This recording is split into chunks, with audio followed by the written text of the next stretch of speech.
చెమటలేం చిందించాలా, శ్రమపడేం పండించాలా, పెదవిపై చిగురించేలా చిరునవ్వులు.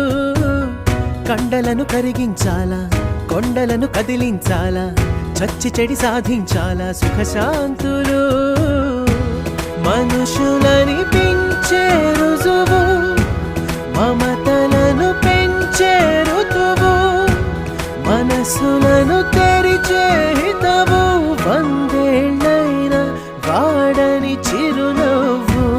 ఎక్కిళ్ళే పెట్టి ఏడుస్తుంటే కష్టం పోతుందా కదా, మరెందుకు గోలా?